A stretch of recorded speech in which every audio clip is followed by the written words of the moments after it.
Stephen Colbert, what was your reaction to that? I was shocked. I really was. But this is what an authoritarian government does.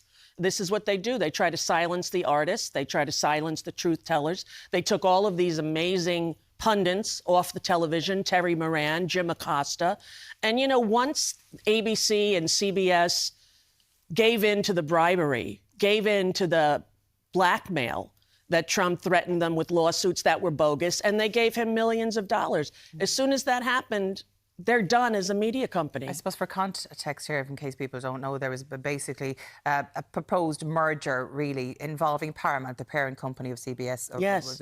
Anyway, long story short, Trump went to sue CBS, isn't that right? Yes, because of an interview on 60 Minutes where he didn't like the way he was edited or that Kamala Harris was edited. So even though the legal team thought he'd win, they still paid out the $16 million, and Stephen Colbert basically said it was a bribe. Which it was. Yeah. And 3 days later...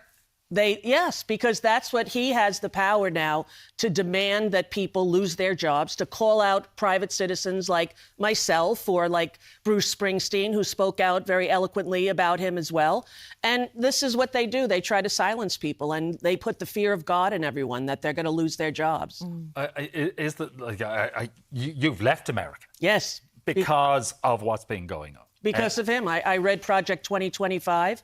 That was pretty much the foundation of what he wanted to do. And I said, I have to get out of here. And I left before the inauguration on purpose, because for 20 years, he's been using me as a punchline in all of his jokes. I know. And he's a very unbalanced individual. And it's very dangerous to be in his target range. And for 4 years when he was in last time, it was not a good time for me. And I have a little child who's 12 who has autism, and I have to be on top of my game. You know, I have to be mentally and emotionally there and present. And I didn't want to be distracted by him or have him play such a major role in my reality. So I said, where could I go? And this was the only choice for me. Yeah. And we've had really the most amazing welcome.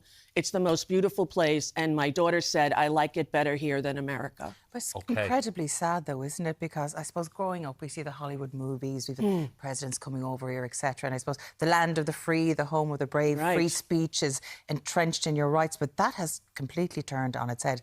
Like, you're lucky enough to be able to decamp to Ireland or any other people who are able to leave the country. Yeah. But for normal American citizens in a similar situation to you, perhaps have children that are vulnerable, it must be absolutely terrifying. It totally is. And my friends cry. I call my friends and I say, how's it going today? And they're like, it's worse every day. I feel like we're in a dystopian nightmare and no one is doing anything about it. I don't understand how he's able to get away with the things he gets away with, breaking the law, the emoluments clause, taking bribes, blackmailing people.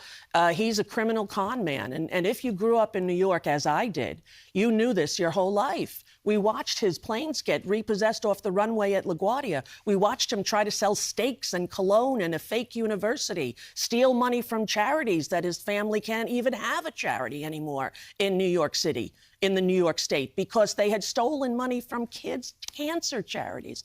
There's no way you can look at the facts about this man and believe in him still. You have to have willful blindness. Okay, my daughter got